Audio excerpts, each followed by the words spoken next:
تمام تعریفیں اللہ تعالیٰ کے لیے، ہم اس کی حمد بیان کرتے ہیں، اسی سے مدد چاہتے ہیں اور مغفرت طلب کرتے ہیں۔ ہم اپنے نفس اور اعمال کی برائی سے اللہ کی پناہ چاہتے ہیں۔ اللہ جسے ہدایت دے اسے کوئی گمراہ نہیں کر سکتا، اور وہ جسے گمراہ کرے اسے کوئی ہدایت نہیں دے سکتا۔ میں گواہی دیتا ہوں کہ اللہ کے سوا کوئی سچا معبود نہیں، وہ اکیلا ہے، اس کا کوئی شریک نہیں، اور میں گواہی دیتا ہوں کہ محمد صلی اللہ علیہ وسلم اس کے بندے اور رسول ہیں۔ آپ پر اور آپ کے آل و اصحاب پر بہت زیادہ درود و سلام نازل ہوں۔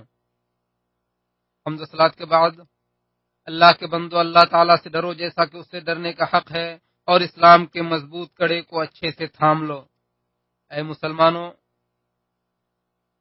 اللہ تعالیٰ کے اچھے اچھے نام اور بلند و بالا صفات ہیں، اور اللہ سبحانہ و تعالیٰ اپنے اس اسماء و صفات میں اعلیٰ ترین مثال کا حامل ہے۔ اسماء و صفات پر ایمان لانا توحید کا رکن ہے، اور اسی سے عمل کی اصلاح ہوتی ہے۔ قرآن و سنت میں وارد اللہ تعالیٰ کی صفات میں سے ایک صفت رضا بھی ہے۔ چنانچہ اللہ تعالیٰ ناراض ہوتا ہے اور راضی ہوتا ہے، لیکن اللہ تعالیٰ کی رضامندی و ناراضگی مخلوق کی طرح نہیں ہے۔ اللہ تعالیٰ کی اسی صفت رضامندی کو پانے کے لیے صحابہ و تابعین اور امت کے سلف صالحین نے کوشش کی، اور اسی کے لیے انبیاء و اولیاء اور اللہ کے نیک بندوں نے بھی کوشش کی۔ ارشاد باری تعالیٰ ہے، اور لوگوں میں سے کچھ لوگ ایسے بھی ہیں جو اللہ کی رضا جوئی کے لیے اپنی جان تک کھپا دیتے ہیں، اور ایسے بندوں پر اللہ بڑا مہربان ہے۔ چنانچہ اللہ تعالیٰ نے اپنی کتاب میں اسماعیل علیہ السلام کے حصول رضا الہی میں کامیاب ہونے کا ذکر کرتے ہوئے فرمایا، اور قرآن مجید میں اسماعیل کا ذکر خیر کیجئے، یقیناً وہ وعدے کے سچے اور رسول و نبی تھے۔ وہ اپنے گھر والوں کو نماز اور زکوٰۃ کا حکم دیتے تھے، اور اپنے پروردگار کے نزدیک ایک پسندیدہ انسان تھے۔ اور موسیٰ علیہ السلام سے جب ان کے رب نے طور پہاڑی کے دائیں جانب ملنے کا وعدہ کیا تو وہ اللہ تعالیٰ کی رضامندی کی خاطر وہاں جلدی جلدی پہنچے۔ ارشاد باری تعالیٰ ہے، اے موسیٰ تجھے کس بات نے اپنی قوم سے پہلے آنے پر آمادہ کیا؟ موسیٰ نے عرض کی کہ وہ میرے پیچھے ہی آ رہے ہیں، میں جلد آپ کے حضور آ گیا میرے رب، تاکہ آپ مجھ سے خوش ہو جائیں۔ سلیمان علیہ السلام نے اپنے رب سے دعا کی کہ وہ انہیں ایسے کام کرنے کا الہام کرے جس سے وہ خوش ہو جائے۔ چنانچہ انہوں نے کہا، اے میرے رب مجھے توفیق دے کہ میں تیرے احسان کا شکر ادا کرتا رہوں جو تو نے مجھ پر اور میرے والدین پر کیا ہے، اور ایسے نیک کام کروں جو تجھے پسند آئیں۔ زکریا علیہ السلام نے اپنے رب سے اس کی پسندیدہ اولاد کا سوال کرتے ہوئے کہا کہ اے پروردگار تو اسے ایک پسندیدہ انسان بنا۔ اسی طرح اللہ تعالیٰ نے رضا الہی کے خاطر ہمارے نبی محمد صلی اللہ علیہ وسلم اور آپ کے اصحاب کے عمل میں احسان کا ذکر کرتے ہوئے فرمایا، محمد صلی اللہ علیہ وسلم اللہ کے رسول ہیں، اور جو لوگ آپ کے ساتھ ہیں وہ کافروں پر تو سخت ہیں مگر آپس میں رحم دل ہیں۔ تم انہیں رکوع و سجود کرتے ہوئے اور اللہ کے فضل اور اس کی رضامندی تلاش کرتے ہوئے دیکھو گے۔ اسی رضا الہی کے خاطر مہاجرین نے اپنے وطنوں کو چھوڑا۔ ارشاد باری تعالیٰ ہے، مال فی ان غریب مہاجرین کے لیے بھی ہے جو اپنے گھروں اور جائیدادوں سے نکال دیے گئے ہیں۔ یہ وہ لوگ ہیں جو اللہ کا فضل اور اس کی خوشنودی چاہتے ہیں۔ ایک مومن اللہ تعالیٰ کی رضامندی کے لیے کے وسیلے سے اس کی ناراضگی سے پناہ چاہتا ہے، جیسا کہ نبی صلی اللہ علیہ وسلم اس دعا کے ذریعے پناہ مانگا کرتے تھے، یعنی اے اللہ میں تیری رضامندی کے ذریعے تیری ناراضگی سے پناہ چاہتا ہوں۔ اسے مسلم نے روایت کیا ہے۔ اعمال کی صلاح اور ان کی قبولیت کا دار و مدار اخلاص نیت اور ان کے ذریعے اللہ تعالیٰ کی رضامندی کے طلب پر موقوف ہے۔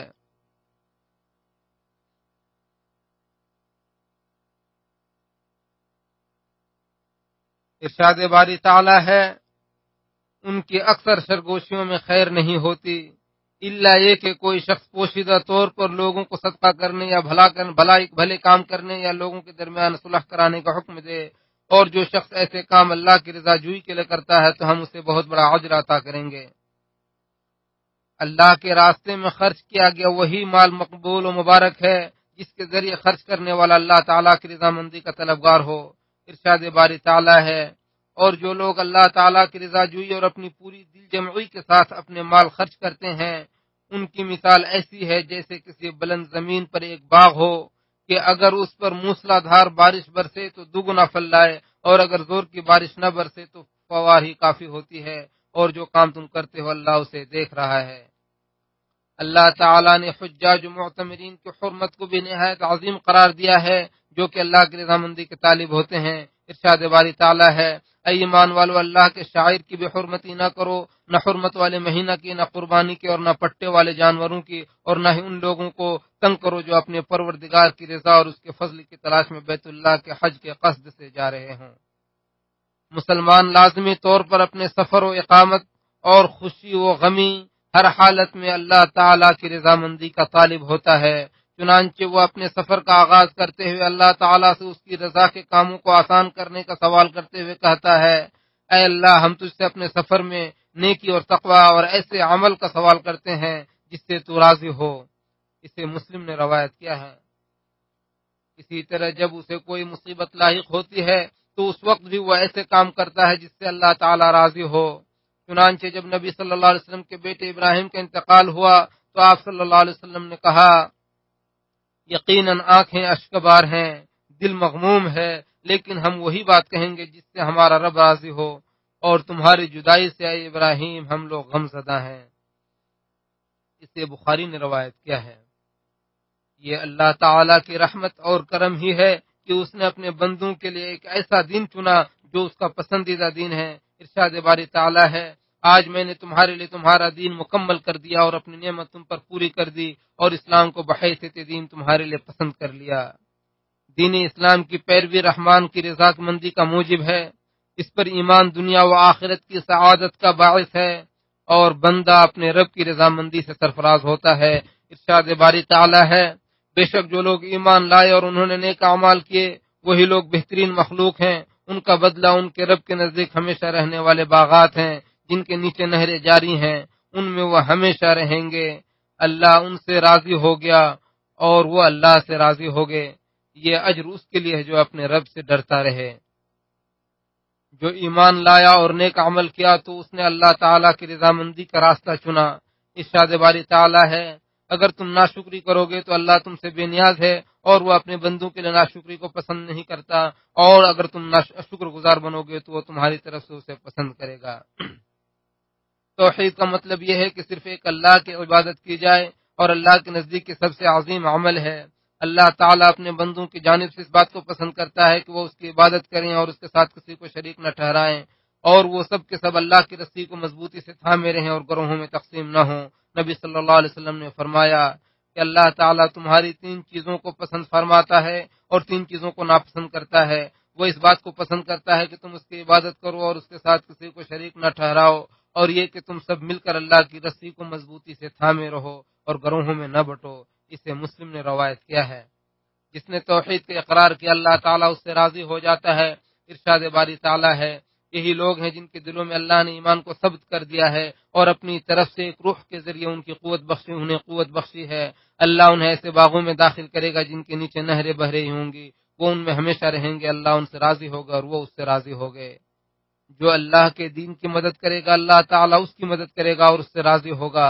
ارشاد باری تعالیٰ ہے بے شک اللہ مومنوں سے خوش ہو گیا جبکہ وہ درخت کے نیچے آپ سے بیعت کر رہے تھے، ان کے دلوں کا حال اسے معلوم ہو گیا، لہٰذا اس نے ان پر امتنان نازل فرمایا۔ سچائی ایمان کی بنیاد اور اس کی علامت ہے، اور اس سے انسان کو دنیا و آخرت میں فائدہ پہنچتا ہے۔ ارشاد باری تعالیٰ ہے یہ وہ دن ہے جس میں سچے لوگوں کو ان کا سچ ہی نفع دے گا، ان کے لیے ایسے باغات ہیں جن کے نیچے نہریں جاری ہوں گی، وہ اس میں ہمیشہ رہیں گے۔ اللہ ان سے راضی ہوا اور اس سے راضی ہوئے، یہ بہت بڑی کامیاب ہوئی۔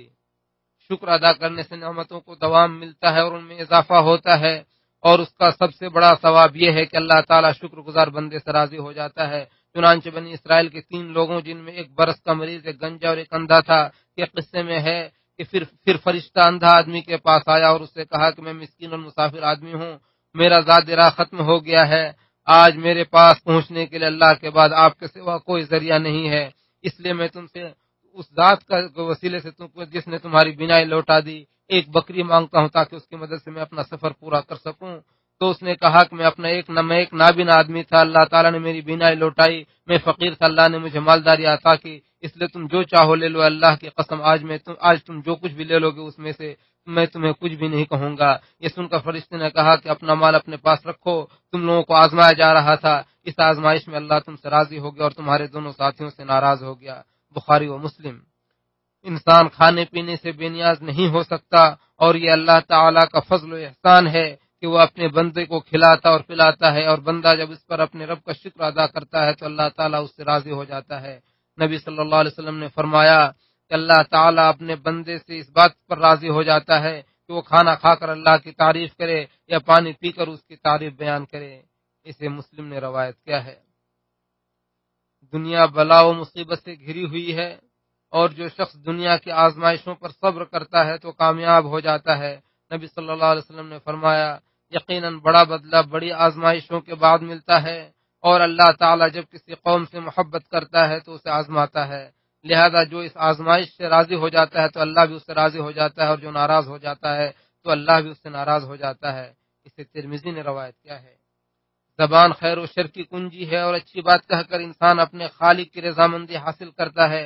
نبی صلی اللہ علیہ وسلم نے فرمایا بسا اوقات انسان اپنی زبان سے اللہ کے پسند کی کوئی بات کہتا ہے جسے وہ بہت اہم نہیں سمجھتا ہے، لیکن اللہ تعالیٰ اس کے ذریعے اس کے درجات بلند فرما دیتا ہے۔ اسے بخاری نے روایت کیا ہے۔ جس طرح اللہ تعالیٰ باطنی طہارت و پاکیزگی کو پسند کرتا ہے، اسی طرح وہ ظاہری طہارت سے بھی راضی ہوتا ہے۔ نبی صلی اللہ علیہ وسلم کا فرمان ہے مسواک منہ کی پاکیزگی اور اللہ تعالیٰ کی رضامندی کا ذریعہ ہے۔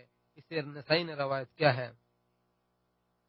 جب قیامت قائم ہوگی اس وقت نہ تو مال کوئی فائدہ پہنچائے گا اور نہ اولاد، سوائے اس شخص کے جو قلب سلیم کے ساتھ آئے۔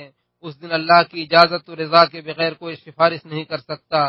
ارشاد باری تعالیٰ ہے اس دن سفارش کچھ فائدہ نہ دے گی مگر جسے رحمان اجازت دے دے اور اس کی بات سننا پسند کرے، اور نہ ہی شفاعت کوئی فائدہ دے گی مگر ان لوگوں کو جن سے اللہ تعالیٰ راضی ہوگا۔ ارشاد باری تعالیٰ ہے اور وہ صرف اسی کے حق میں سفارش کر سکیں گے جن کے لیے اللہ راضی ہو۔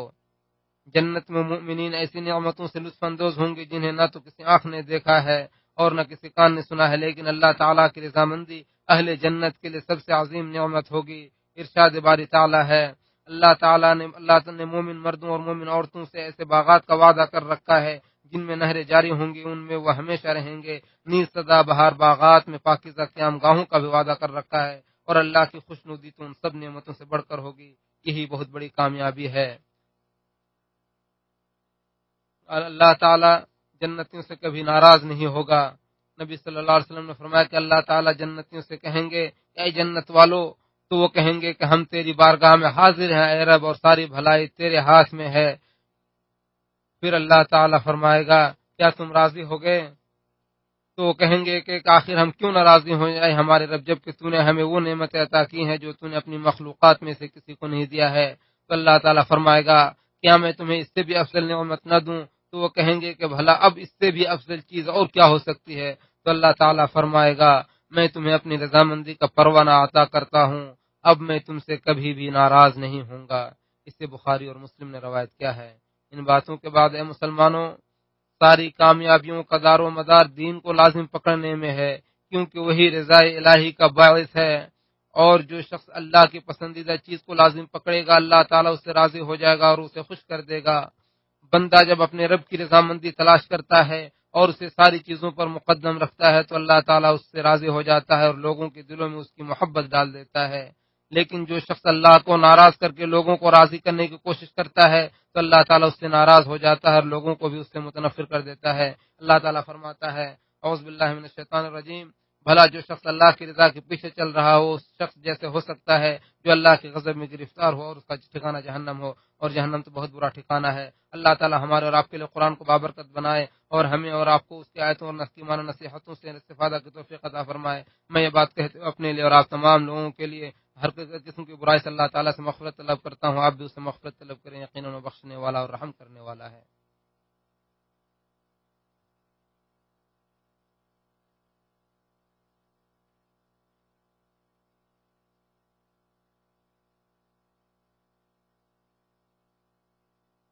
تمام تعریفیں اللہ کے لیے ہیں، اس کے احسانات پر اور اس کی توفیق و احسان پر ہم اس کا شکر ادا کرتے ہیں۔ میں اللہ کی عظمت شان بیان کرتے ہوئے گواہی دیتا ہوں کہ اللہ کے سوا کوئی سچا معبود نہیں، وہ اکیلا ہے، اس کا کوئی شریک نہیں، اور میں گواہی دیتا ہوں کہ ہمارے نبی محمد صلی اللہ علیہ وسلم اس کے بندے اور رسول ہیں۔ بہت زیادہ درود و سلام نازل ہو آپ پر اور آپ کے آل و اصحاب پر۔ اے مسلمانوں، اللہ تعالیٰ جس سے راضی ہو گیا جنت کی نعمتوں سے اس کی ضیافت کرے گا۔ ارشاد باری تعالیٰ ہے جن لوگوں نے اچھے کام کیے ان کے لیے ویسا ہی اچھا بدلہ ہوگا اور اس سے زیادہ بھی۔ آیت میں زیادتی سے مراد اللہ تعالیٰ کے چہرے انور کا دیدار ہے، جیسا کہ خود نبی صلی اللہ علیہ وسلم نے اس کی تفسیر بیان فرمائی ہے۔ اور مومنین جب اپنے رب کو دیکھیں گے تو یہ چیز ان کے لیے ساری چیزوں سے زیادہ پسندیدہ ہوگی۔ نبی صلی اللہ علیہ وسلم نے فرمایا جب اہل جنت میں داخل ہو جائیں گے تو اللہ تبارک و تعالی فرمائے گا کیا تمہیں اور بھی کچھ چاہیے؟ تو وہ کہیں گے کہ کیا تو نے ہمارے چہروں کو روشن نہیں کیا؟ کیا تو نے ہمیں جہنم سے بچا کر جنت میں داخل نہیں کیا؟ پھر اللہ تعالیٰ پردہ اٹھائے گا تو اس وقت ان کے نزدیک اپنے رب کے دیدار سے زیادہ محبوب کوئی بھی نعمت نہیں ہوگی۔ اسے مسلم نے روایت کیا ہے۔ مومنین جب اللہ تعالیٰ کے چہرے انور کو دیکھ لیں گے تو ان کی خوبصورتی اور چمک میں مزید اضافہ ہو جائے گا۔ ارشاد باری تعالیٰ ہے اس دن کئی چہرے تر و تازہ ہوں گے، اپنے پروردگار کو دیکھتے ہوں گے۔ اس آیت کی تفسیر میں حسن بصری رحمہ اللہ فرماتے ہیں کہ ان چہروں نے اپنے رب کو دیکھا تو اس کی نور سے تر و تازہ ہو گئے۔ پھر جان لیں کہ اللہ تعالیٰ نے آپ کو اپنے نبی صلی اللہ علیہ وسلم پر درود و سلام پڑھنے کو حکم دیتے ہوئے فرمایا یقیناً اللہ اور اس کے فرشتے نبی پر درود بھیجتے ہیں، اے ایمان والو تم بھی ان پر درود و سلام بھیجا کرو۔ اللہم صلی وسلم وبارک علی نبینا محمد۔ اے اللہ تو خلفاء راشدین سے راضی ہو جا جنہوں نے حق کے ساتھ اپنی زندگی گزاری اور اسی کے ذریعے وہ انصاف کیا کرتے تھے۔ ابو بکر و عمر و عثمان و علی اور بقیہ تمام صحابہ اکرام سے راضی ہو جا، اور ان کے ساتھ ساتھ اے اللہ تو اپنے جود و سخا سے ہم سے بھی راضی ہو جائے اکرم الاکرمین۔ اے اللہ تو اسلام اور مسلمانوں کو غلبہ عطا فرما، شرک اور مشرکین کو ذلیل و رسوا فرما، تو دین کے دشمنوں کو تہو بالا کر دے۔ اے اللہ تو اس ملک اور بقیہ تمام مسلم ممالک کو امن و امان کا گہوارہ بنا دے۔ اے اللہ تو ہم سے راضی ہو جا اور ہمیں تیرے چہرے انور کے دیدار کی توفیق عطا فرما اے ذوالجلال والاکرام۔ اے اللہ ہم تجھ سے توفیق اور دنیا اور آخرت کی توفیق اور سعادت کا سوال کرتے ہیں۔ اے اللہ تو ہمیں ہدایت کی توفیق عطا فرما اور ہمیں اپنے نفسوں کی برائی سے محفوظ فرما اور ظاہری اور باطنی فتنوں سے محفوظ فرما۔ اے اللہ تو ہمارے حاکم وقت اور ان کے ولی عہد کو اپنے پسندیدہ کام کی توفیق عطا فرما اور ان دونوں کو نیک کاموں میں لگا اور اپنے پسند کے کاموں میں لگا دے۔ اے اللہ تمام مسلم حکمرانوں کو تیری کتاب و سنت پر عمل کرنے اور اسے نافذ کرنے کی توفیق عطا فرما۔ اے اللہ تو ہمیں دنیا میں حسن بھلائی عطا فرما، آخرت میں بھلائی عطا فرما اور آخر جہنم کے عذاب سے محفوظ فرما۔ اے اللہ کے بندو، اللہ تعالیٰ عدل و احسان اور اپنے رشتہ داروں کو دینے کا حکم دیتا ہے اور برائی و منکرات اور فحش برائی سے روکتا ہے اور تمہیں نصیحت کرتا تاکہ تم نصیحت حاصل کرو۔ اللہ تعالیٰ کو یاد کرو، تمہیں مزید دے گا، اس کی نعمتوں پر شکر گزاری کرو، تمہیں مزید عطا فرمائے گا، اور اللہ رب العالمین بڑا ہے اور اللہ تعالیٰ جانتا ہے جو کچھ